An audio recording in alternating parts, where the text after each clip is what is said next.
সমস্যা অস্থির হোসেন কি বলেন বলেন বলেন বলেন আপনি কি বলেন বলেন কিছু না বলেন এই মাগরিব না আমার কথা বোঝা লাগবে তো উনি কইছে আপনি প্রশংসা করেন আবার উল্টাপাল্টাও কোন আমি উল্টাপাল্টা কিছু কইছি অনেকে বলতেছে কিসের নির্বাচন উনি যতদিন মনে চাই থাক না সমস্যা তো আর হচ্ছে না কথা কন নাকি আপনারা তাহলে ডক্টর ইউনূস 5 বছর ক্ষমতায় চায় এইটা যে জনগণের আবেগ পাগলা মসজিদের দান বক্সে ঢুকে গেছে চিঠি কথা কয় না যে আমি পাগলা মসজিদে দান করলাম আর দোয়া চাই না যাতে ডক্টর ইউনূস আরো 5 বছর ক্ষমতায় থাকে উনি 6-7 মাসে যে খেলা দেখাইতেছেন আগামী 5 বছর যদি সত্যি দেশের জনগণ তাকে ক্ষমতায় রাখতে পারে আমার বিশ্বাস এই বাংলাদেশ পৃথিবীর উন্নয়নশীল একটা রাষ্ট্র হিসেবে পৃথিবীর মানচিত্রে মাথা উঁচু করে দাঁড়িয়ে দাঁড়িয়ে ইনশাআল্লাহ বলেন ইনশাআল্লাহ আর ওনার সাথে একজন মেধাবী তরুণ যোগ দিয়েছেন আশিক চৌধুরী নাম শুনেননি উনি আজকে সংবাদ সম্মেলনে এসে কথা বলেছেন আর বলেছেন অনেক মিডিয়াতে আমার এই উপস্থাপনার প্রশংসা করা হচ্ছে কিন্তু আমি প্রশংসা পাওয়ার মতো কোনো কাজ করিনি এটা আমাদের পুরো টিমের প্রশংসা পাওয়ার যোগ্য আমি শুধু জাস্ট আমার যেটা কাজ আমি সেই কাজটাকে করেছি আমার এটা একটা চাকরি এটা ভেবে আমি কাজটা করেছি আপনাদের প্রশংসা পাওয়ার জন্য কাজ করিনি মারহাবা কি একজন বিনয়ী মানুষ মারহাবা সম্মানিত ভাইরা আমার তাহলে দেশের মানুষের আবেগ ভালোবাসা গেছে কোথায় এই সমাজের হাজার হাজার মানুষ এখন চাইতেছে লক্ষ লক্ষ মানুষ চাইতেছে কোটি কোটি মানুষ চাইতেছে ডক্টর ইউনূস আরো কিছুদিন ক্ষমতার চেয়ারে বসে থাক কথা বলেন ঠিক কি না পাগলা মসজিদের দান বক্সে চিঠি পর্যন্ত লিখতেছে ইউনূসকে 5 বছর ক্ষমতায় দেখতে চায় এই আবেগ ভালোবাসা গেছে কোথায় আল্লাহ আল্লাহ বাংলাদেশের জমিনের শান্তি ফিরায়া দাও জোরে বলেন আমিন লম্বা হাবি লম্বা করব না বাজান এইজন্য ইসলামের অবস্থা সব সময় ভালো থাকে না নবী ডেকে বলে বেলাল ইসলামের অবস্থা কোনো ভালো না কালেমা পড়েছ আপাতত প্রকাশ করা যাবে না হযরতে বেলাল ডেকে বলে নবী আমার জীবনের কোনো দাম নাই আমার মনিব উমাইয়া তাকে আমি বলেছিলাম উদ্দুম্বা ছাগল পেশাব পায়খানা করে দেয় এই ঘরে থাকতে আমার বড় কষ্ট হয় আমার জন্য একটা আলাদা ঘরের ব্যবস্থা করে দেন ওমায়ে ডেকে বলে বেলাল উদ্দুম্বার ছাগলের দাম আমার কাছে আছে কিন্তু তোর মতো কালো হাবশি বেলালের দাম আমার কাছে নাই জোরে বলেন নাউজুবিল্লাহ নবী গো আপনি শুধু আমাকে দোয়া করে দেন মৃত্যু পর্যন্ত যেন কালেমার পথে টিকে থাকতে পারি এই কথা বলে হযরতে বেলাল চলে গেলেন পরের দিন সকালবেলা সূর্য উদয় হয়ে গেছে অনেকটা বেলা হয়ে গেছে হযরতে বেলাল দরজা খোলে না অন্য চাকর যারা আছে নালিশ নিয়ে চলে গেছে উম্মায়ের কাছে যা বলে নেতা এখন পর্যন্ত বেলাল দরজা খোলে নাই তাই নাকি বলে হ্যাঁ ঠিক আছে চলো যাই দরজায় ডাকতে হে বেলাল দরজা খোল হযরতে বেলাল দরজা খোলে না জোরে করে ধাক্কা মারছে যখন দরজা খুলে গেছে তখন এইবার উমাইয়া তাকায় দেখে যেই রাত্রিতে হযরতে বেলাল কালেমা পড়ে মুসলমান হয়েছে ওই রাত্রিতে একটা উট্টুম্বা ছাগলের কাছে কোনো পেশাব পায়খানা নাই জোরে বলেন মারহাবা এইবার উমাইয়া ডেকে বলে এ চাকরের দল বেলালের বিরুদ্ধে মিথ্যা অভিযোগ দাও তোমরা যখন ঘুমাচ্ছিলে বেলাল তখন ময়লা আবর্জনা পরিষ্কার করেছে তাকায় দেখো না একটা উদ্দুম্বা ছাগলের কাছে কোনো পেশাব পায়খানা নাই যাও নিজেদের কাজ করো এই কথা বলে বলে ওদেরকে তাড়িয়ে দিলেন এক পা দুপা করে বেলালের কাছে চলে গেলেন হযরতে বেলাল দেয়ালে পিঠটা লাগায় জিহ্বা নাড়ায় জিকির করে কার হালকা করে ধাক্কা মারছে যখন জবান দিয়ে কালেমা রস বের হয়েছে তখন এইবার ডেকে বলে বেলাল তোর জবান দিয়ে কি শুনলাম তুমি কি মুসলমান হয়েছো হযরতে বেলাল ডেকে বলে মুসলমান হয় যারা মিথ্যা কথা বলতে পারে না তারা ওয়াকুলু কওলান সাদীদা মুসলমান হবে যারা সত্যবাদী হবে তারা মুসলমান কখনো মিথ্যাবাদী হতে পারে আর ওরা এত মিথ্যা কথা বলতো মিথ্যা বলতে বলতে চেহারাটা বেঁকা হয়ে গেছে এক পা কবরে ঢুকেছে এত মিথ্যা কথা বলে শয়তান পর্যন্ত বলে আমি এত খারাপ না বলে হেলিকপ্টার দিয়ে পানি দিয়েছিলাম এখন তথ্য ফাঁস হয়ে আসে ভিডিও ফুটেজ বের হয়েছে হেলিকপ্টার থেকে পানি নয় ঢাকাবাসীর বুকে গুলি করা হয়েছিল কথা বলেন কি মিথ্যাবাদী রাগ করবেন না আমার ভাইয়েরা, দিল দিয়ে কথাগুলো বোঝার চেষ্টা করবেন। এইবার উমাইয়া ডেকে বলে, বেলাল উদ্দুম্বা ছাগলের মালিক বানায় দেব, থাকার জন্য ভালো করে ব্যবস্থা করে দেব। হযরতে বেলাল ডেকে বলে, উমাইয়া দুনিয়া আবু জেহেলকে খবর দেব।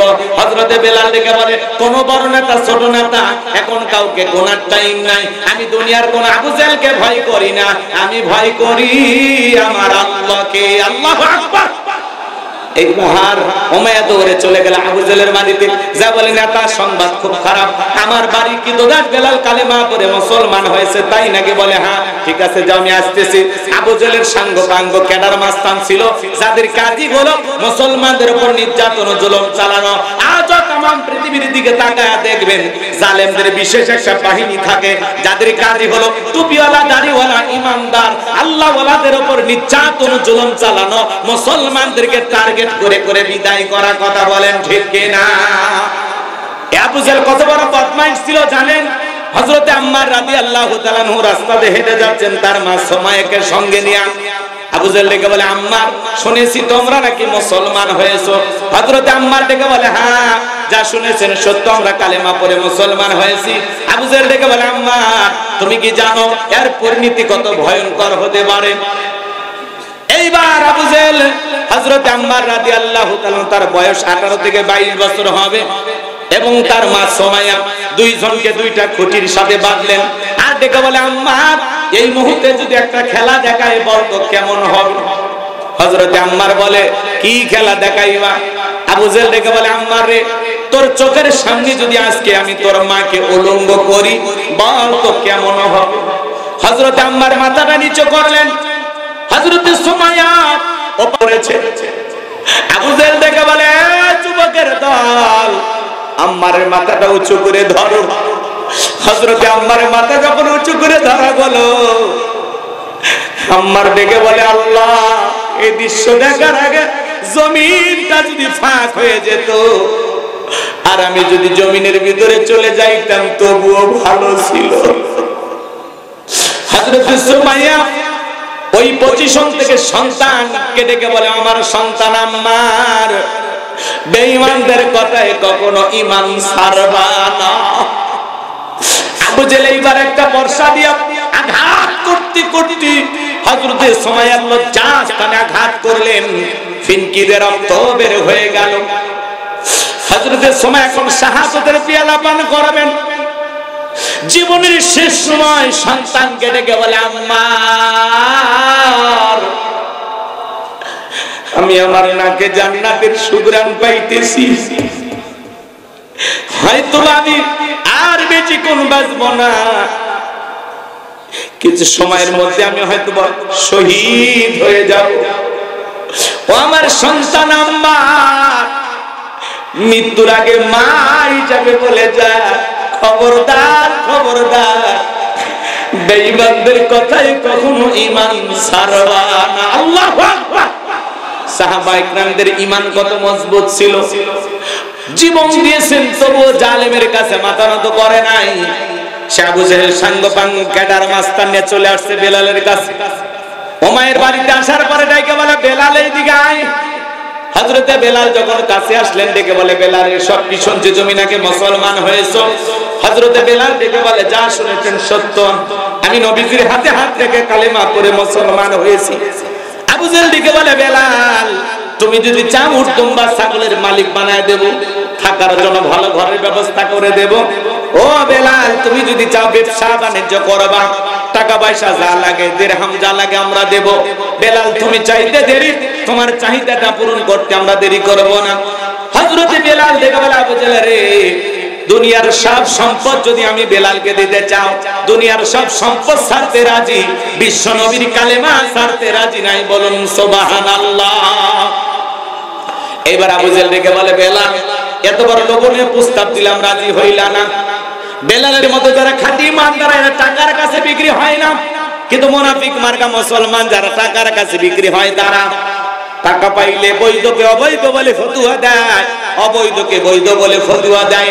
টাকা পাইলে ওরা বাতিলের পা চাটা গোলাম হয়, টাকার জোরে ওদের ফতুয়া ঘোরে। এক প্যাকেট বিরিয়ানি পাইলে কয় ম্যাডাম আপনি জান্নাতি, কথা কন না কেন? সেই জান্নাতি বেগম আছে পালিয়ে গেছে। কথা এমন একটা অবস্থা, দেশের এমপি মন্ত্রী প্রধানমন্ত্রী থেকে শুরু করে ইউনিয়ন পর্যায়ে নেতা কর্মী পর্যন্ত পালিয়ে গেছে, মসজিদের হুজুর পর্যন্ত পালিয়ে গেছে। এইরকম পতন পৃথিবীর ইতিহাসে কারো আর হয়নি। কথা কন নাকি আপনারা? ভালো মানুষেরা পালায় কারা? চোর ডাকাত যারা, দুর্নীতিবাজ যারা। রাগ করবেন না, মনের অনেক ক্ষোভ জমে আছে। 16 বছরের কাজা একদিনে আদায় করা যাবে, অনেক দুঃখ আছে।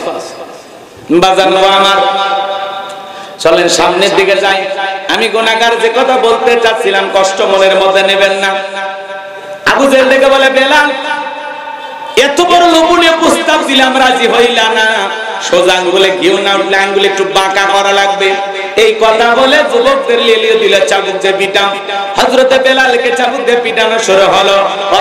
ওরা যত জোরে বেলালকে চাবুক মারে, বেলাল তত জোরে কালেমার জিকির করে। বাবারে মারে লাগতেছে সাইরে দেয়, এগুলো বলেন। এরা মারে আর বেলাল জিকির করে, সুবহানাল্লাহ। এইবার আবু জেহেল ডেকে বলে, বেলাল মারতে মারতে চামড়া ফেটে যখন রক্ত ঝরতেছে, আবু জেহেল ডেকে বলে, বেলাল চামড়া ফেটে রক্ত ঝরতেছে, তবুও কি নবী মুহাম্মাদের কালেমা ছাড়বে না? হযরতে বেলাল ডেকে বলে, আবু জেহেল রে, মারতে মারতে যদি মেরেও ফেলে দাও, জীবনটা দিতে রাজি, নবীজির কালেমা ছাড়তে রাজি নাই। চিৎকারে মেরে বলুন সুবহানাল্লাহ। এইবার আবু জেহেল ডেকে বলে, এই যুবকের দল, বেলালের পায়ে রশি দিয়ে বাঁধো, উটের পায়ের সঙ্গে লাগাও। হযরতে বেলালের পায়ে রশি দিয়ে বাঁধা হলো, উটের পায়ের সঙ্গে লাগাইয়া আরবের উত্তপ্ত গরম বালিতে ছেঁচড়ে ঘোরা হলো। আরবের বালিগুলো এত গরম, চাল দিলে মুড়ি হয়ে যায়, এত উত্তপ্ত গরম বালি। বাবলা গাছের কাঁটাগুলো জিহ্বার ভিতরে পেরেকের মতো মারা হলো। এরকম নির্যাতন জুলুম করার পরে বিকেল বেলা নিয়ে এসে বলে, বেলাল চাবুক দিয়ে পিটাইলাম, পায়ে রশি লাগাইয়া নিয়ে ঘুরলাম, এত নির্যাতন জুলুম করা হলো রে বেলাল, তবুও কি নবী মুহাম্মাদের কালেমা ত্যাগ করবা না? হযরতে বেলাল ডেকে বলে, আবু জেহেল রে, মারতে মারতে যদি মেরেও ফেলে দাও, বেলালের নিঃশ্বাস থাকবে যতদিন, বেলাল ইসলামের পথে টিকে থাকবে ততদিন। আল্লাহু আকবার। ইসলামের প্রথম মুআজ্জিম হযরতে বেলাল। আবু জেহেল এইবার ডেকে বলে, যুবকের দল, সবাই মিলে বড় একটা পাথর নিয়ে এসে বেলালের বুকের উপরে চাপায়া দাও। বিশাল বড় একটা পাথর নিয়ে এসে হযরতে বেলালের বুকের উপরে চাপায়া দেওয়া হলো। কাফিররা মনে করলো পাথরের আঘাতে চাপাতে বেলাল মারা যাবে। এই কথা ভেবে কাফিররা চলে গেল। হযরতে বেলালের বুকের উপরে বিশাল বড় পাথর, রক্তাক্ত জিহ্বা, চোখের কোণা দিয়ে পানি পড়তেছে, তবু জিহ্বা নাড়ায়া বেলাল জিকির করে। আপনাকে আমাকে জিকির করার জন্য কেউ মারে না, পেটে না, ধমক দেয় না, তবু আমরা কপাল পর আল্লাহর জিকির করি না?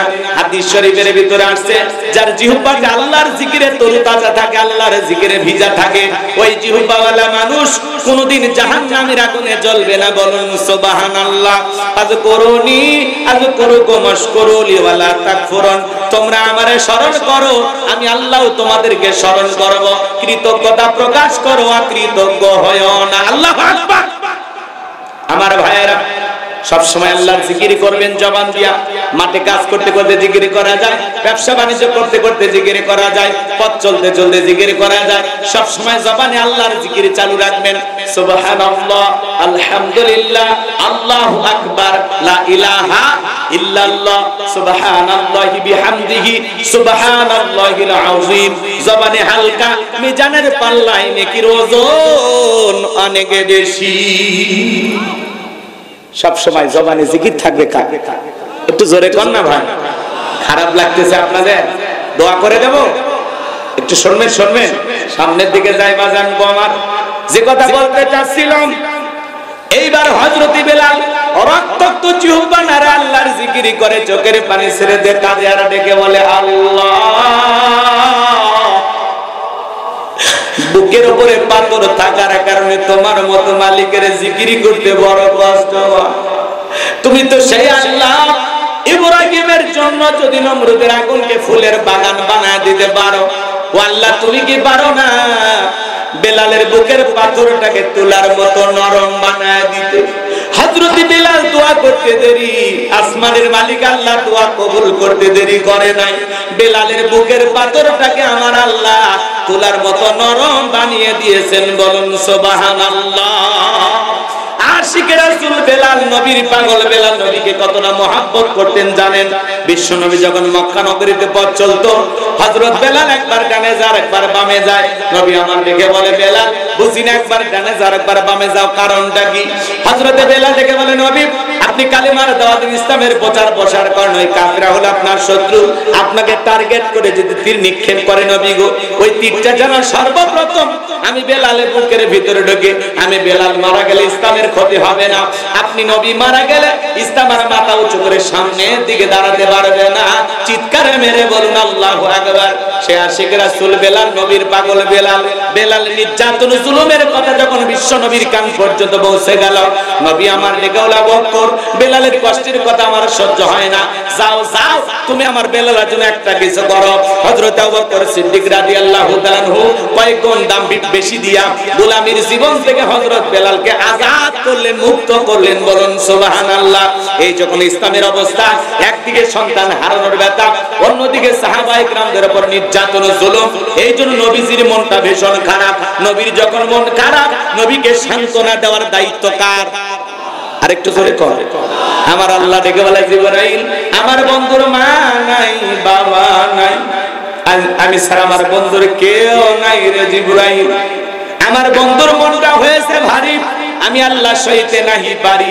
লাহু মাহফুজ থেকে সূরা কাউসার নিয়ে যায় আমার বন্ধুর উপরে নাজিল কর তাড়াতাড়ি, বলুন আমার মনটা কেন খারাপ তোমরা জানো? কে তো আমার মুস্কি হাসি দেওয়ার কারণ হলো, এই মাত্র আসমান থেকে জিবরাইল এসে আমার উপরে সূরা কাউসার নাজিল করলো। বিশ্ব নবী তখন মুস্কি মুস্কি হাসলেন, আর সাহাবায়ে কেরামদের সামনে সূরা কাউসার তিলাওয়াত করে শুনিয়ে দিলেন। জবান ছেড়ে সবাই পড়ুন, ইন্না আ'তাইনাকাল কাউসার ফাসাল্লি লিরাব্বিকা ওয়ানহার ইন্না শানিয়াকা হুয়াল আবতার। আল্লাহু আকবার। আমার আল্লাহ রাব্বুল আলামিন ডেকে বলেন, ইন্না আ'তাইনাকাল কাউসার ফাসাল্লি লিরাব্বিকা ওয়ানহার ইন্না শানিয়াকা হুয়াল আবতার। যার কণ্ঠ যত ভালো, কোরআন শুনতে তার কণ্ঠ দিয়ে তত বেশি সুন্দর লাগে। কথা বলেন না কেন? কোরআন এমন একটি কিতাব। ছোটবেলায় বাবার হাত ধরে মসজিদে গিয়েছিলেন, ইমাম সাহেবের কণ্ঠে সূরা ফাতিহা শুনেছিলেন। আপনার বয়স এখন 50-60 বছর, যারা দৈনিক 5 ওয়াক্ত সালাত আদায় করে, কমপক্ষে 40 বার সূরা ফাতিহা পাঠ করতে হয়। কোন মানুষ কি বিরক্ত হয়ে বলছে যে সূরা ফাতিহা পড়তে ভালো লাগে না? বলে কোরআনের আকর্ষণ কমছে? কবে না। কোন ইমামকে বলেছে আমি 30 বছর সূরা ফাতিহা দিয়ে শুরু করছি, কাল মাগরিবে সূরা ইখলাস দিয়ে শুরু করব, কুল হুয়াল্লাহু আহাদ, পিছন থেকে কি বলবেন? আল্লাহু আকবার। হুজুর আগে সূরা ফাতিহা পড়েন, এরপরে অন্য সূরা পড়েন, কারণ সূরা ফাতিহা ছাড়া নামাজ হবে? জোরে বলেন হবে? কোরআনের ভিতর আল্লাহ এমন একটা আকর্ষণ দিয়েছে, কোরআন জোরে পড়লেও মজা লাগে, টেনে পড়লেও মজা লাগে, মাঝামাঝি সুরে পড়লেও মজা লাগে। কোরআনের আকর্ষণ কিয়ামত পর্যন্ত কমবে না। চিৎকার মেরে বলুন সুবহানাল্লাহ। কোরআনের ভিতরে যে মধু আছে, যে আকর্ষণ আছে, যে কিয়ামত পর্যন্ত কমবে না। অনেক পয়গাম্বরকে আল্লাহ অনেক মুজিজা দিয়েছেন, নবীও বিদায় নিয়েছে, মুজিজাও বিদায় নিয়েছে, কিন্তু উম্মতে মুহাম্মাদের জন্য বিশ্ব নবীকে আল্লাহ এমন একটা মুজিজা দিয়েছেন যার নাম কোরআন। কিয়ামত পর্যন্ত এই কোরআনের আকর্ষণ কমবে না, বলুন সুবহানাল্লাহ। কি বলেন, রাগ করেন? একটা গান 2 বা 3 বার শুনে মানুষ বিরক্ত হয়, বলে এই গান বন্ধ কর, কিসের আউল ফাউল গান বাজা, মানুষ বিরক্ত হয়। কথা কর না, কথা আপনারা কি আমার কথা রাগ করতেছেন? মানুষ বিরক্ত হয় না একটা গান শুনে, কিন্তু কোরআন শুনে কেউ বিরক্ত হয়? আর যদি কেউ বলে কোরআন শুনে আমার বিরক্ত লাগে, খারাপ লাগে, বুঝবেন আপনার অন্তর কি হয়েছে, মরিচা বলছে, আপনি ধ্বংস হয়ে গেছেন। কথা বল। মনটা যদি আবু বকরের মতো নরম হয়, কোরআন শুনলে ঈমানটা বাড়বে। আর মনটা যদি আবু জেহেলের মতো শয়তানিতে ভরা থাকে, আবু জেহেল সারা রাত কোরআন শোনার পরে হেদায়েত ভাগ্যে জোটেনি। কথা বলেন ঠিক কি না? মনটা আবু বকরের মতো নরম করে। আমার ভাইয়েরা, কষ্ট হচ্ছে আপনাদের। তাহলে কোরআনের সাথে আমাদের সম্পর্ক রাখা দরকার আছে না নাই? নিজেরা আলেম হতে পারেননি, হাফেজ হতে পারেননি, সন্তানদেরকে মাদ্রাসায় পড়াইয়া হাফেজ আলেম বানানোর দরকার আছে না নাই? নায়কের বাবা হয় লাভ নাই, গায়কের বাবা হয় লাভ নাই। যে অভিভাবক তার মা বাবা নিজের হাতে সন্তানকে গানের স্কুলে, নাচের স্কুলে ভর্তি করায়, এরকম মা বাবা আছে না? সন্তানকে শিখায় সা রে গা মা পা নি ধা পা গা সা মা গা গা গা গা। বলেন এগুলো শিখলে সব পাওয়া যাবে? যে মা বাবা সন্তানকে গানের স্কুলে, নাচের স্কুলে ভর্তি করে দেয়, ওই মা বাবা নিজের হাতে সন্তানকে জাহান্নামের আগুনে ফেলে দিয়েছে। কথা বলেন ঠিক কি না? সন্তানকে মাদ্রাসায় পড়াইতে হবে, দিন শিখাইতে হবে।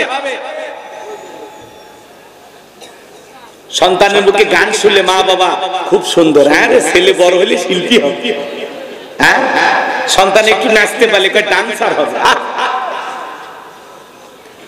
এই সমস্ত অভিভাবকের কপাল পুড়ছে, কপাল পুড়ছে। এদের ছোট ছোট বাচ্চারা কোরআন তিলাওয়াত করলো, ইসলামী সঙ্গীত গাইলো, ভালো লাগে নাই? সন্তানকে মাদ্রাসায় পড়ায়, দিন শিখা, আলেমের বাবা হন, হাফিজের বাবা হন, নায়ক গায়কের বাবা হয় লাভ নাই। কথা বলেন না কেন? নায়কের বাবা হয় লাভ আছে? শাকিব খানের বাবা হইলে দাম বাড়বে নাকি একজন হাফিজের বাবা হলে? কথা কয় না, কথা কয়। আমার কথায় অনেকেই বিরক্ত হচ্ছে না, হুজুর বিরক্ত হচ্ছে। হক কথা বলা লাগবে, যতই চিন্তা। আমার আল্লাহ রাব্বুল আলামিন বলেন, ইন্না আ'তাইনাকাল কাউসার, অবশ্যই আমি আল্লাহ পাক আপনাকে হাউজে কাউসার দান করেছি। বলেন সুবহানাল্লাহ। এই পৃথিবীর অন্য কোন নবী রাসূলকে আল্লাহ তাআলা হাউজে কাউসার গিফট করেন নাই, আপনার আমার নবীকে আল্লাহ তাআলা হাউজে কাউসার দান করেছেন। ইন্না আ'তাইনাকাল কাউসার, নিশ্চয় আমি আল্লাহ পাক আপনাকে হাউজে কাউসার দান করেছি। এই হাউজে কাউসারের পানি দুধের মতো সাদা, মধুর চাইতে মিষ্টি, পানির মতো ক্লিয়ার। ওই কঠিন কিয়ামতের ময়দানে যেদিন বিচার দিবস কায়েম হয়ে যাবে, বিচার দিবসের একদিন হবে 50,000 বছরের সমান। ওই কঠিন কিয়ামতের ময়দানে যেদিন সূর্য সহাত মাথার উপরে চলে আসবে, সূর্যের তাপে জমিনটা হয়ে যাবে তামার জমিন, পাহাড় পর্বত নদী নালা খাল বিল বিল্ডিং আমার কোনো কিছু থাকবে না। কুল্লু মান আলাইহা ফান, এই পৃথিবীর জমিনের সবকিছু আল্লাহ তাআলা ধ্বংস করে দেবেন।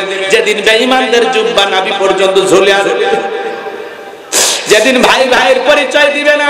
ইয়াউমা ইয়াফিরুল মারউ মিন আখি ওয়া উম্মিহি ওয়া আবি ওয়া সাহিবাতিহি ওয়া বানি, যেদিন ভাই ভাইয়ের কাছ থেকে পালিয়ে যাবে, মাতা পিতা সন্তানের কাছ থেকে পালিয়ে যাবে, স্ত্রী স্বামীর কাছ থেকে পালিয়ে যাবে, সন্তানেরা মা বাবার কাছ থেকে পালিয়ে যাবে। কিয়ামতের ময়দান যখন কায়েম হয়ে যাবে, কেউ কারো উপকারে আসবে না। ওই কঠিন কিয়ামতের ময়দানে আল্লাহর আরশের ছায়া ছাড়া আর কোনো ছায়া থাকবে না। ওই ছায়ার ভিতরে আল্লাহ তাআলা শাস্তিরহীন মানুষকে ছায়া দান করবেন। এটা কিয়ামতের ময়দানে আল্লাহ তৈরি করা ভিআইপি গ্যালারি, সেখান থেকে তারা কিয়ামতের ফাইনাল খেলা উপভোগ করবেন। মানুষ দলে দলে পানি পানি বলে চিৎকার মারবেন আর বিশ্ব নবীর দিকে রওনা করবেন। কিছু মানুষের চোখের সামনে আল্লাহ তাআলা পর্দার আবরণ তৈরি করে দিবেন।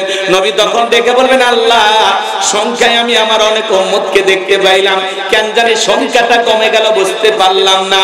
আমার আল্লাহ ডেকে বলে, বন্ধু আপনি পাইকারি দরে সবাইকে হাউজে কাউসারের পানি পান করাইতে পারবেন না। দুনিয়ার জীবনে দুইটি অপরাধ করেছিল যারা, আজকে আপনার হাতে হাউজে কাউসারের পানি পাবে না তারা। জোরে বলেন কয়টি অপরাধ? ও যশোরবাসী হাত তুলে বলেন তো কয়টি অপরাধ? এই দুইটি অপরাধ আপনার আমার ভিতরেও থাকতে পারে কিনা জানার দরকার আছে না নাই?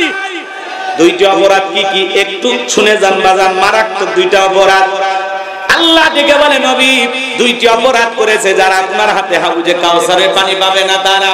বিশ্বনবী হাউজে কাউসারের পিয়ালায় দাঁড়িয়ে আছেন, হযরত আবু বকর সিদ্দিক রাদিয়াল্লাহু তাআলা পিয়ালাগুলো ভরায়া দিবেন। শুনেন শুনেন, মাঝখানে দাঁড়িয়ে থাকবেন হযরত ওমর বিশ্বনবীর হাতে দিবেন, আর নবীজি তার আদরের উম্মতদেরকে খুঁজে খুঁজে কিয়ামতের ময়দানে হাউজে কাউসারের পানি পান করায় দিবেন। বলুন সুবহানাল্লাহ।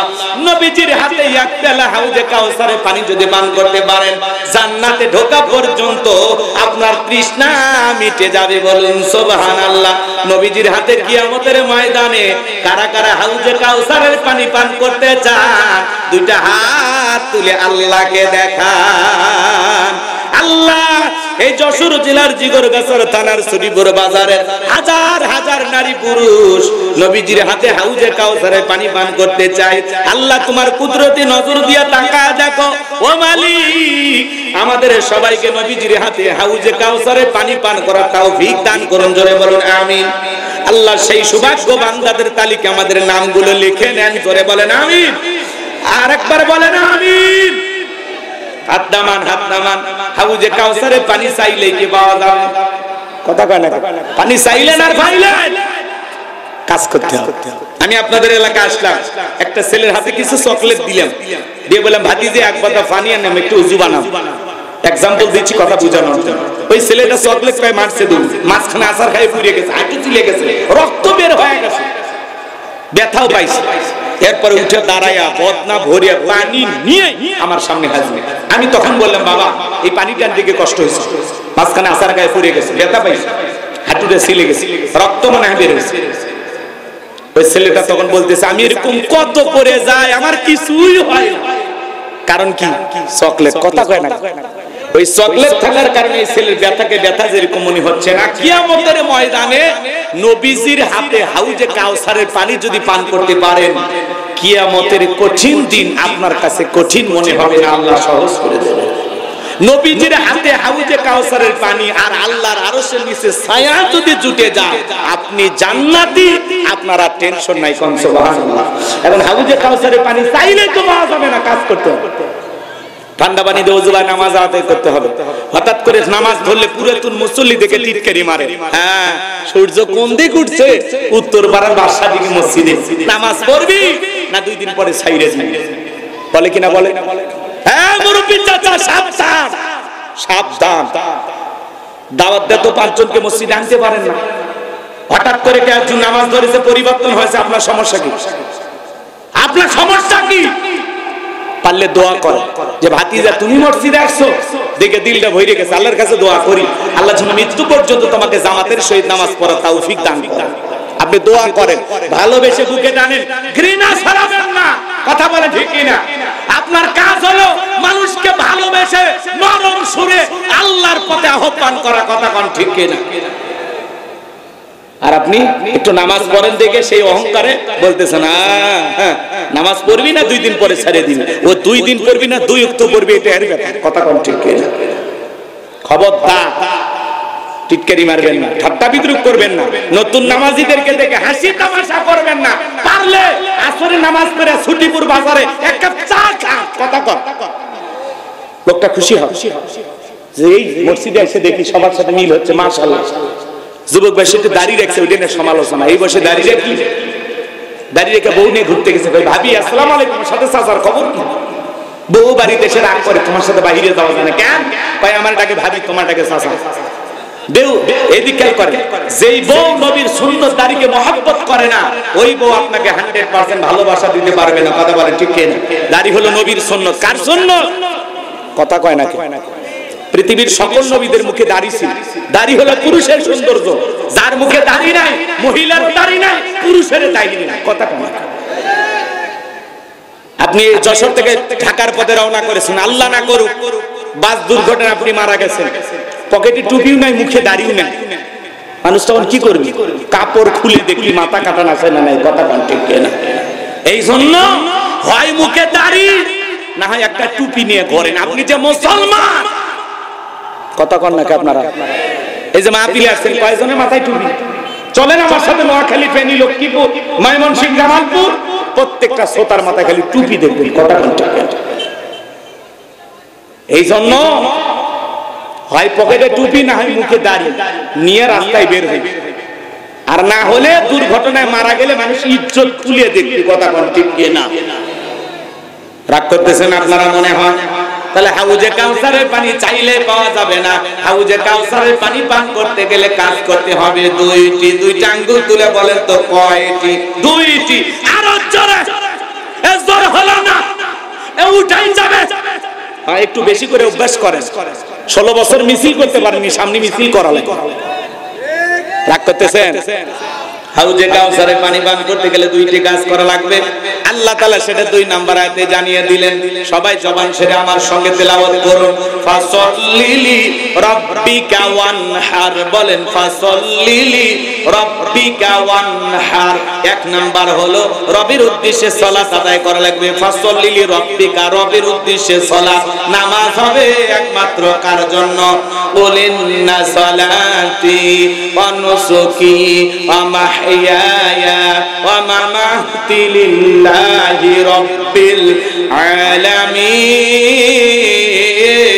আলামিন। সূরা আনআম আয়াত নাম্বার 162। আল্লাহ রাব্বুল আলামিন জানিয়ে দিলেন, নবীজি আপনি বলুন আমার নামাজ, আমার কুরবানি, আমার জীবন, আমার মরণ লিল্লাহি রাব্বিল আলামিন, আসমান জমিনের প্রতিপালকের জন্য। তাহলে মুমিন জীবনের সব ইবাদত হবে একমাত্র আল্লাহ তাআলাকে রাজি খুশি করার জন্য। কথা বলেন ঠিক কি না? ফাসাল্লিলি রাব্বিকা, রবের উদ্দেশ্যে সালাত। যেমন তেমন ভাবে নামাজ পড়লে হবে না, নামাজ নামাজের মতো আদায় করা লাগবে। আল্লাহ বলেন ফাল্লিয়াবুদু রাব্বা হাযাল বাইত আল্লাযী আত'আমাহুম মিন জু' ওয়া আমানাহুম মিন খাউফ। আল্লাহ তাআলা বলেন এই ঘরের মালিকের ইবাদত করো। ইবাদত যদি ইবাদতের মতো হয়, নামাজ যদি নামাজের মতো হয়, বান্দারে 5 ওয়াক্ত সালাতে মাথা নত করে আমি আল্লাহকে যদি সিজদার মতো সিজদা দিতে পারো, আমি আল্লাহ তোমাদেরকে 2টা জিনিস দেব।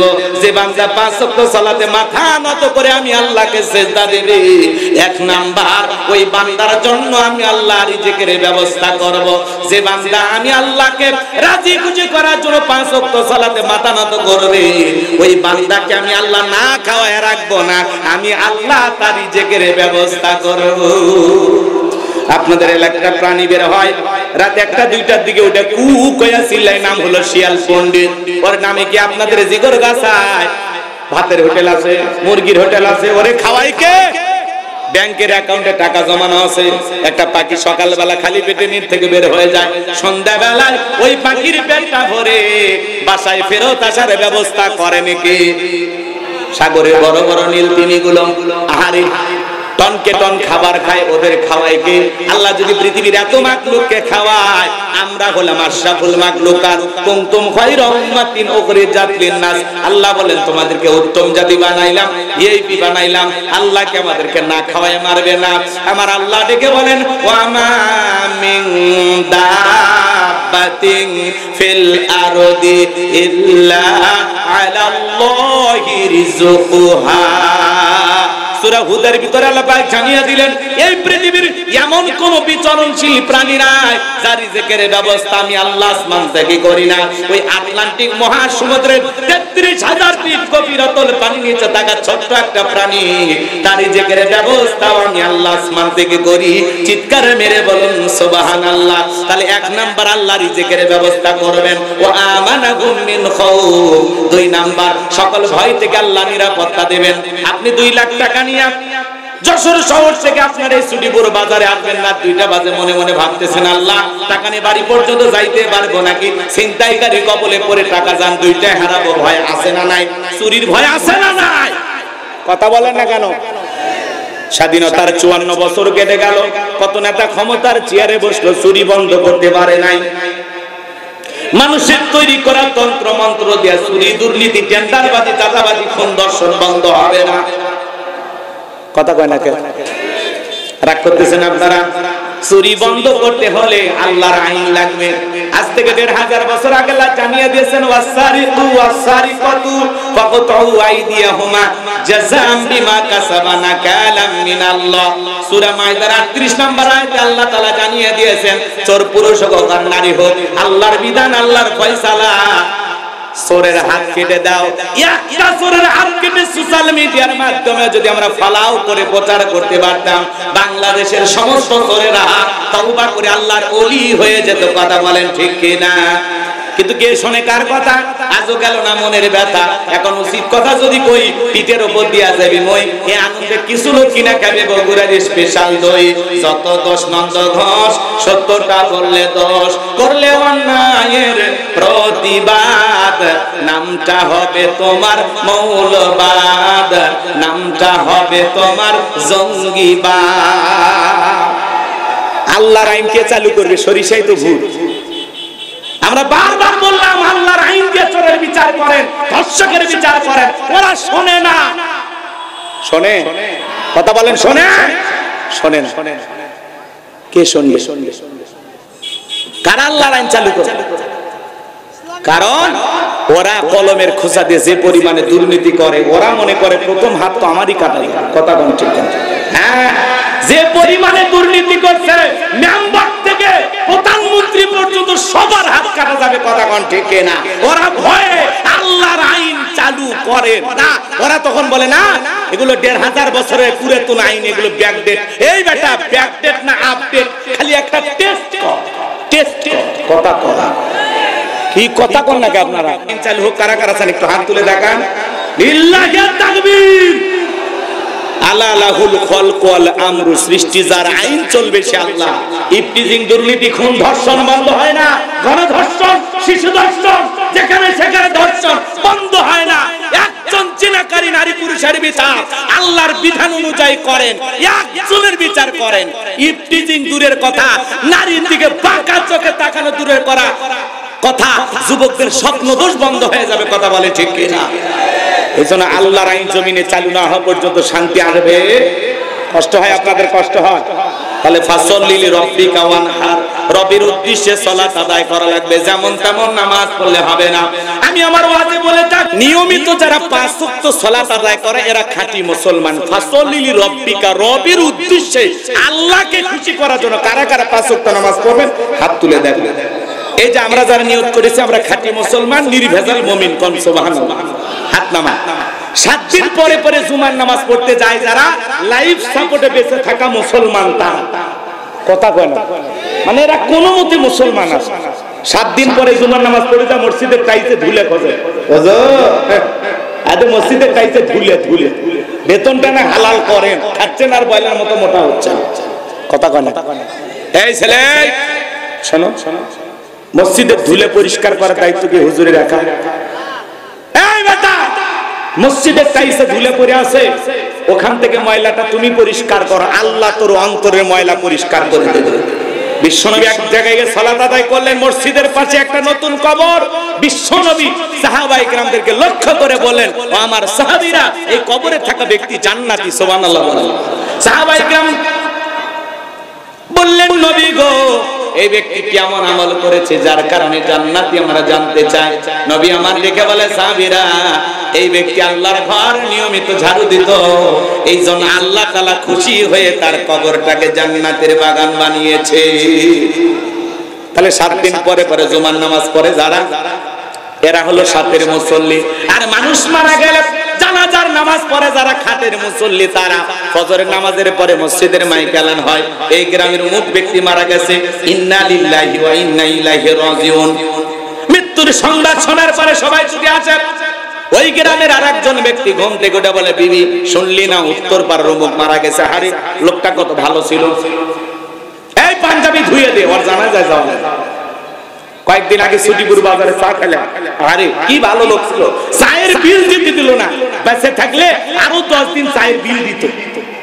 কথা কয় না, তাড়াতাড়ি পাঞ্জাবিটা ধুয়ে রেডি করে।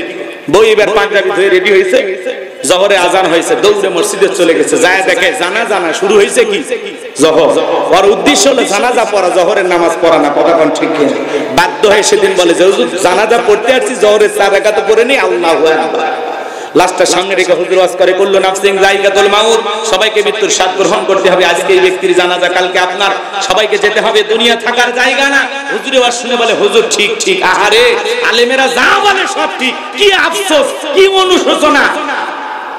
মানুষটাকে দাফন কাফন করতে গিয়ে ভিতরে এমন একটা আতঙ্ক ভয় পয়দা হয়, মনে হয় আজকের পর থেকে জীবনে আর মসজিদ ছাড়বে না। বাড়ির যা টুপি খুলে একটা সিগারেটও টেনশনে টান মারছে, আর সব সিগারেটের ধুমের সাথে উড়ে গেছে। কথা কোন আপনারা, কথা ঠিক না ব্যাটি? দুই ঈদের নামাজ পড়ে যারা ঠাটের মুসল্লি, তারা যশোর শহর থেকে একটা ভিআইপি শেরওয়ানি পাঞ্জাবি কিনে সকালবেলায় পাঞ্জাবি পরে বউ বলতেছে, সকিনা দেখো তো আমার কেমন লাগতেছে। কয় তুমি আমার গরিবের শাকিব খান। কথা কয় না, কয় তোমার সেই ভালো লাগতেছে, পাঞ্জাবি পরে সেই ভালো লাগতেছে। বগুড়ে একটা পাঞ্জাবির নাম দিয়েছিল ভাঙসু, মানে যেই ছেলেরা বিয়ে করেছে, জ্বালা যন্ত্রণা আসে, প্রেম করছে, ছেঁকা খাচ্ছে, এদের জন্য একটা নতুন পাঞ্জাবি বগুড়ে বাইর হয়েছিল, এর নাম হলো ভাঙসু। পাঞ্জাবি নাম কি? ওই পাঞ্জাবি পরে যাচ্ছে, যা ঈদের নামাজ পড়ে বলতেছে, হুজুর আপনারা বলেন ঈদের দিন একটু কোলাকুলি করার লাগে, আপনি আসেন। হুজুর নিয়ে একটু কোলাকুলি করার নিয়ত করছে ভাই, কিন্তু মাঝখানে এমন পেট, 26 মাসের গর্ভবতী, মাঝখানে পেট হয়ে গেছে বেরিকের। কিসের কোলাকুলি হচ্ছে? খালি পেট আপনি কথাকে বোঝেন না? হুজুর খালি বুকে নিবেন চায়, হয় না, আজকাল পেট বেঁধে গেছে। কানে কানে হুজুর বলতেছে, ভাই রোজা কয়টা? 29টা না 30টা? তারাবি পড়ছেন না পড়েন? কয় হুজুর ব্যবসায়িক চাপে রোজাও রাখতে পারিনি, তারাবি পড়তে পারিনি, কিন্তু ইফতার খাওয়া মিস করিনি, নিজেও খাসি, ও মুসলিমদেরকে ডাইকা খেলেছি, আমার মন ভালো। কি ভালো আছে না? এরা হলো ঠাটের মুসল্লি। আর নির্বাচনের আগে মাথায় টুপি, গায়ে পাঞ্জাবি, খোঁচা খোঁচা দাড়ি নিয়ে সামনে হাজির হয় যারা ভোটের মুসল্লি, তারা এসে স্লোগান দেয়, ভাই আমার আগামীতে যদি নির্বাচিত করতে পারেন গ্যাস দেব, বিদ্যুৎ দেব, উন্নয়নের জোয়ারে ভাসিয়ে ডুবিয়ে মারবো ইনশাআল্লাহ। কথা কয় না, আছে না নাই? আর আমরা তাদের পিছনে স্লোগান দেই, বল্টু ভাইয়ের চরিত্র ফুলের মতো পবিত্র, নামাজ পড়ে এক ওয়াক্ত, গাঁজা খাই 5 ওয়াক্ত, ঘুমসুরিতে পাকা ভক্ত, শয়তানের 1 নাম্বার ভক্ত, হুজুরদের জন্য খুবই শক্ত, সুজে খাই গরিবের রক্ত। পোস্টারে লেখা আছে গরিবের বন্ধু, ভোট দিয়ে দেখেন গরিবের কয় নাম্বার শত্রু। কথা কর না কেন? একটা বয়স্ক ভাতার কাঠ নিবের গেল 2-1000 খাট, রাস্তার বরাদ্দ হয় 10 কোটি টাকা, ওপর থেকে নিচ পর্যন্ত পকেট ভরাইতে ভরাইতে 8 কোটি শেষ, বাকি 2 কোটি টাকাতে কোনো মতে আলকাতরা দিয়ে রাস্তা কালো করে থুয়ে যায়। ওই রাস্তার কালো পিছে ছাগল পেশাব করলে কথা কন। ব্রিজে এমন দুর্নীতি করে ঢুকানোর কথা, রড ঢুকে দিয়েছে বাঁশ, ব্রিজ উদ্বোধন করার আগে রুকুত চলে যায়। এরকম দুর্নীতিবাজ আছে না নাই? এই দেশের এমপি মন্ত্রীরা 11 লক্ষ কোটি টাকা দুর্নীতি করে বিদেশে পাচার করেছে। কথা বলেন ঠিক কিনা? খালি দুর্নীতি। এই দেশে দুর্নীতি করতে করতে লুটপাট করে খাইতে খাইতে রে ভাই এই দেশের মাটি ছুঁয়ে সব খাচ্ছে। কথা কন, সব খাইছে, আবার হাড় হাড্ডি খাইছে। আরে ভাই এই দেশের আবার হাড় হাড্ডি আছে না? সব খেয়ে গেছে। না করতেছেন মনে হয় আপনারা। আমার ভাইয়েরা কষ্ট মনের মধ্যে নেবেন না, তাহলে নামাজের মতো আদায় করা লাগবে। ফাসল্লি লিরাব্বিকা ওয়ানহার, রবের উদ্দেশ্যে সালাত, নিয়মিত আমরা সালাত আদায় করব। আর 2 নাম্বার ওয়ানহার, ওয়ানহার মানে কুরবানি করা, নিজের আমিত্বকে কুরবানি করা, অহংকারকে কুরবানি করা, নিজের ভিতরে থাকা পশু সুলভ আচরণকে কুরবানি করা, নিজের জানমাল সবকিছু আল্লাহর জন্য কুরবানি করা। শহীদ আবু সাইদের মতো দেশের জন্য কুরবানি হওয়া, মুক্তের মতো দেশের জন্য কুরবানি হওয়া। কুরবানি করা মানে খালি গরু ছাগল জবাই করা না। 7 জন ভাগে একটা গরু কেনে, 4 জন দড়ি ধরে টানে, পিছন থেকে 3 জন ঠেলে। এমন গরু দুর্বল, যেই গরুর উপরে বয়স্ক ভাতা ওয়াজিব, হাঁটে যাওয়ারও শক্তি নাই। কথা কন না কেন? এমন গরু জবাই করলে কুরবানি হবে না। হুজুর বলে ভাই উপরে সব হাত দেখা যায়, এমন গরু জবাই করা যাবে না। কুরবানি স্থান পর্যন্ত হাঁটে যাওয়ার শক্তি নাই, কোলে করে নিয়ে গেছে। কথা কন না কেন? হুজুর বলতে ভাই গরু জবাই করা, হুজুর উপরে হাত রেখে গেলে ভিতরে গোশত সেট করা আছে। এমন দুর্বল গাবি জবাই করলে হবে না।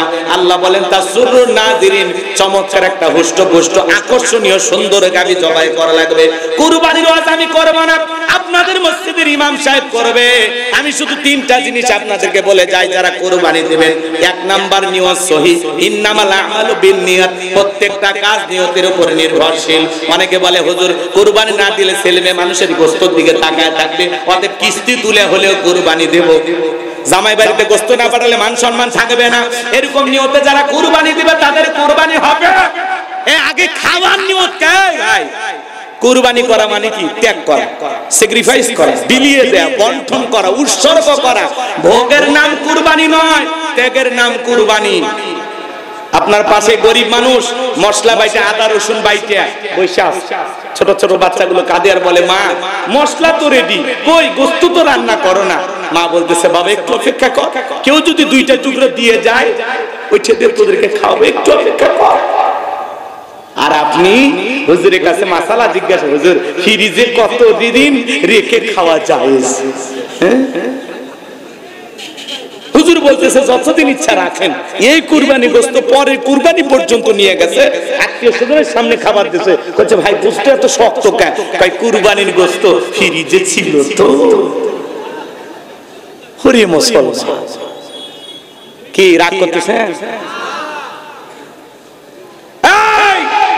যারা কুরবানি দিয়েছেন, আগে আপনার প্রতিবেশী যে কিনতে পারে না 6 মাসে 1 কেজি, তারে আগে খাওয়া, তারে আগে খাওয়া, তার মুখে খাবার তুলে দেন, তার মুখে হাসি ফোটানোর নাম হলো কুরবানি। আগে খাওয়ার নিয়ম, অন্যকে খাওয়া, গরিব দুঃখীকে দেন, আত্মীয় স্বজনকে দেন, তারপরে নিজে খান। খাবেনই তো, আপনিও খাবেন। আল্লাহ ধনী বানাইছে, 10 দিন পরে 10 কেজি কেনার ক্ষমতা আছে, কিন্তু ওই গরিব 6 মাসে 1 কেজি কেনার ক্ষমতা নাই। তার মানে কি? তারে আগে খাওয়াইতে হবে। কথা কোন ঠিক না? তাহলে 1 নাম্বার নিয়ত সহিহ, কুরবানি আল্লাহর জন্য। 2 নাম্বার সুদের টাকা, ঘুষের টাকা, হারাম উপার্জনের টাকা দিয়ে কুরবানি দিলে হবে না। আল্লাহ পবিত্র, তিনি পবিত্র বস্তুকে ভালোবাসেন। 3 নাম্বার ফাসাল্লি লিরাব্বিকা ওয়ানহার, আগে নামাজ পড়ো তারপরে কুরবানি করো। নামাজি হয়ে কুরবানি করা লাগবে। সকাল 9টার দিকে ফজর পড়া নাই, কুরবানি আল্লাহর দরবারে কবুল হবে না। না না না, কথা ক্লিয়ার না ভেজাল আছে? 3 নাম্বার আয়াত, ইন্না শানিয়াকা হুয়াল আবতার। নবী গো, যারা আপনাকে লেসকানানির বংশ বলে কষ্ট মনের মধ্যে নেবেন না। ও নবী, আমি আল্লাহ তাআলা শিশুকালে আপনার সন্তানগুলোকে নিয়েছি, কষ্ট মনের মধ্যে নেবেন না। এই পৃথিবীর জমিনে আপনাকে মহব্বত করা, আপনাকে ভালোবাসার কোটি কোটি রুহানি সন্তান বানাবো, যারা আপনার জন্য জীবন দেওয়ার জন্য প্রস্তুত থাকবে। তামাম পৃথিবীতে 200 কোটির উপরে মুসলমান, আমরা সবাই নবীজির রুহানি সন্তান, বলুন মারহাবা। ফ্রান্সের জালেমেরা যখন দেলে দেলে কার্টুন প্রদর্শন করলো, নাকটা ব্যাকা করে মুখে কয়েকটা দাড়ি লাগাইয়া বলে ইনি মোহাম্মদ, জোরে কর নাউজুবিল্লাহ। আমার নবীকে দেখতে কার্টুনের মতো। এই পৃথিবীর সবচাইতে সুন্দর মানুষটির নাম মুহাম্মদ রাসূলুল্লাহ সাল্লাল্লাহু আলাইহি ওয়াসাল্লাম। নবীর ছবি কি পৃথিবীর কারো কাছে আছে? কথা কন না কেন? সেই নবীর কার্টুন প্রদর্শন করবে যারা, তাদের জন্মের ঠিক নাই। কথা কোন, কথা কোন? যে নবীর চরিত্রের সার্টিফিকেট আল্লাহ দিয়া বলেন ওয়া ইন্নাকা লাআলা খুলুকিন আযীম। আমার আল্লাহ ডেকে বলে নবী গো, আপনি হলেন পুত পবিত্র মহান চরিত্রের অধিকারী। আযীম আরবিতে এমন একটি শব্দ যার গভীরতা মাপা যাবে না। আটলান্টিক মহাসমুদ্রের কিনারায় কেউ যদি চামচ দিয়ে পানি ছেঁচা শুরু করে, কিয়ামত পর্যন্ত কি শুকানো সম্ভব? কোনো না কোনো দিন হয়তো বা চামচ দিয়ে পানি শুকানো সম্ভব হলে হতেও পারে, কিন্তু বিশ্ব নবীর চরিত্র নিয়ে আলোচনা করে শেষ করা যাবে না। এটা একটা মহাসমুদ্র যার কুল কিনারা নাই, বলুন সুবহানাল্লাহ। যে নবী 63 বছরের জিন্দেগিতে একটি মিথ্যা কথা বলেননি, এমন বিশ্ব রেকর্ড পৃথিবীর আর কোন নেতার আছে? জীবনে কখনো তুমি মিথ্যে বলনি, তাই তো তোমায় পেতে কাঁদে ধরণী। জীবনে কখনো তুমি মিথ্যে বলনি, তাই তো তোমায় পেতে কাঁদে ধরণী। জোরে বলেন মারহাবা। 63 বছরের জিন্দেগিতে একটি মিথ্যা কথা বলেননি নবী মুহাম্মদ রাসূলুল্লাহ সাল্লাল্লাহু আলাইহি ওয়াসাল্লাম। আর আমাদের সমাজের নেতারা সকালে মিথ্যা, বিকেলে মিথ্যা, ভরা পেটে মিথ্যা, খালি পেটে মিথ্যা, ঘুমানোর আগেও মিথ্যা, ঘুম থেকে উঠেও মিথ্যা। এত মিথ্যা কথা বলে, শয়তান পর্যন্ত বলে আমি এত খারাপ না। কথা বলেন নাকি আপনারা?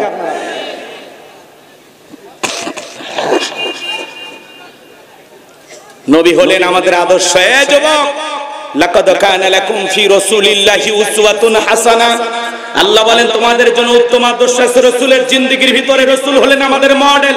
কোন নায়ক গায়ক তোমার আমার মডেল হতে পারে না। মেসিকে মহব্বত করে 10 নাম্বার জার্সি পরো, মেসির মতো চুল কাটো। মেসি খ্রিস্টান, ওকে অনুসরণ করলে ও জাহান্নামে যাবে, তোকেও জাহান্নামে নিয়ে যাবে। এজন্য নবী মুহাম্মদকে অনুসরণ করতে হবে, নবীর আদর্শ মানতে হবে।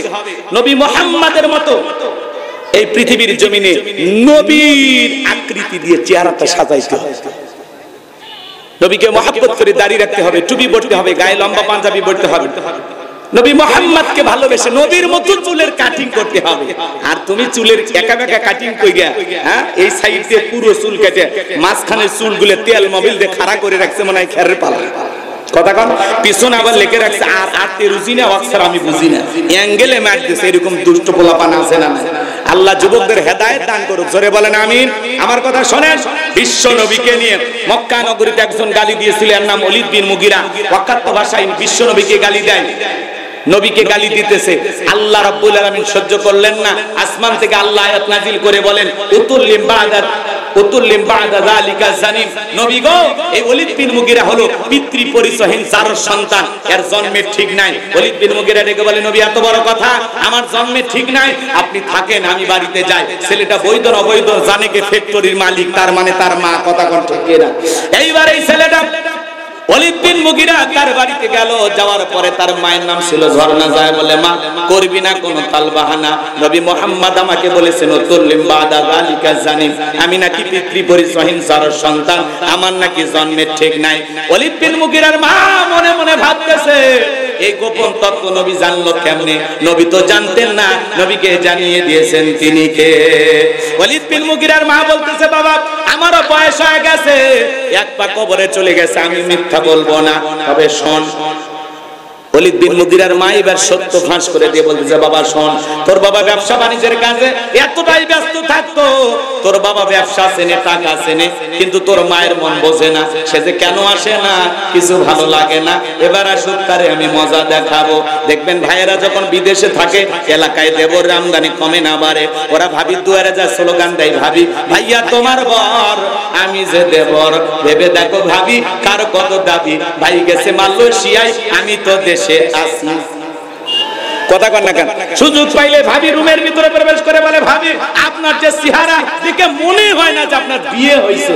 এই বদমাইশ, বিয়ে না হলে ভাবি ডাকিস কারে? ভাবি যে ডিজিটাল ভাবি, এগুলো শুনে খুশি হয়। আর ভাবি যদি হাফেজা আলেমা হইতো, মাদ্রাসায় পড়তো, আল্লাহর কোরআনের জ্ঞান থাকতো, তাহলে ডেকে বলতো কুল্লিল মুমিনিনা ইয়াগুদ্দুনা মিন আবসারিহিম। হে দেবর, আল্লাহ তাআলা বলেছেন মুমিন পুরুষের দৃষ্টি থাকবে নিচের দিকে। আমাকে দেখার অধিকার তোর ভাইয়ের আছে, তোর জন্য আমাকে দেখা জায়েজ নাই, ঘর থেকে বের হয়ে যা। মা বোন যারা আওয়াজ শুনতেছেন, মা দুইটা পুরুষ হইতে দূরে থাকবেন, একটা দেবর আর একটা দূরে ভাই। এরা হলো মৃত্যু তুল্য, বিষাক্ত সাপের চাইতেও ভয়ঙ্কর। কথা কন নাকি আপনারা? আজকে যুব সমাজের চরিত্র নষ্ট করার মূল যে অস্ত্র, তার নাম হলো এই মোবাইল। মোবাইলের ওজন কম, কিন্তু মোবাইলের মাধ্যমে পাপের ওজনটা অনেক বেশি। কথা বলেন ঠিক কিনা?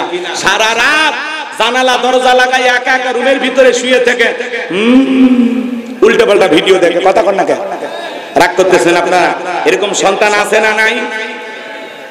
মা বাবা যখন দরজা নক করে, রুবেলে ভিতরে কি হয় রে, তখন পড়তেছে বাংলাদেশের স্বাধীনতার যুদ্ধ হয়েছে 1971 সালে, পড়ার ভান করে।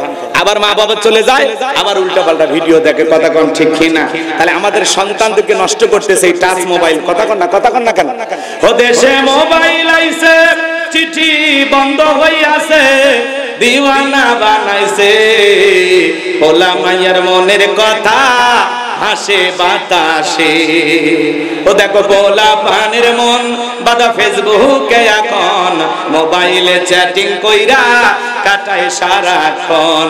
এই মোবাইল পাইয়া দেখো মদনের মাইয়া, এই মোবাইল পাইয়া দেখো মদনের মাইয়া কি কাণ্ড ঘটাইছে, স্বামী সংসার রাইখা নাকি পলাইয়া গেছে, সে যে স্বামী সন্তান রাইখা নাকি পালাইয়া গেছে। কথা কয় না যুবকে? ঠিক আছে, 2 বাচ্চার মা 4 বাচ্চার মা পরকীয়া প্রেম করিয়া স্বামী রেখে সন্তান রাখা আর একটা পর পুরুষের হাত ধরে পালিয়ে যায়। যে নারী স্বামী রেখে সন্তান রেখে আর একটা পর পুরুষের হাত ধরে পালিয়ে যায়, ওটা নারী না, ওটা পাশানি, ওটা নারী জাতির কলঙ্ক, বিশ্বাসঘাতক নারী। কেমনে পারলা মা? ও বোন, তুমি কেমনে পারলা স্বামী রাইখা সন্তান রাইখা আর একটা পর পুরুষের হাত ধরতে? কেমনে পারো? এই কথা কয় না কেন? এই পরকীয়ার অভিশাপে হাজারো পরিবার ধ্বংস হয়ে যাচ্ছে আজকে। বাড়ি হলে সেই টাঙ্গাইল চলে আসছে যশোর। কেমা তুমি যশোরে কেন? সুজিপুর বাজারে কয় এই গ্রামের বল্টু কি করছি? বলে আমি বলবো না। আরে না বললে আমরা বুঝবো কেন? বলে এই গ্রামের বলটা আমার সাথে প্রেম করেছে, মোবাইল আর কি করছি? পরে আমরা স্বামী স্ত্রী মতো হোটেলে থাকার বললাম, তার কি হয়েছে? বলে আমাকে বিবাহ করলে ভালো, না হলে আমি আত্মহত্যা করে মারা যাবো। তো তোমার বিয়ে হয়নি? বলে হয়েছে। আগে স্বামী কি করছে? কয় ডিভোর্স দিয়েছে। বাচ্চা কাচ্চা কয় 2টা আছে। কার কাছে রাখছে? কয় মায়ের কাছে। এখন তুমি কি চাও? বলে বলতো আমাকে যদি বিবাহ করে ভালো, না হলে আমি সিদ্ধান্ত নিয়েই ফেলেছি, এই মুখ আমি কাউকে দেখে। কথা কয় না কেন? তো মরিয়া যাওয়াই উচিত। কথা কয় না কেন? এই নারী, তোমার সম্মান কত, মর্যাদা কত? নারীর মর্যাদা কত? ইসলাম নারীকে কত উঁচু আসনে বৈশা রাখছে। নারীর সম্মান মর্যাদা কত?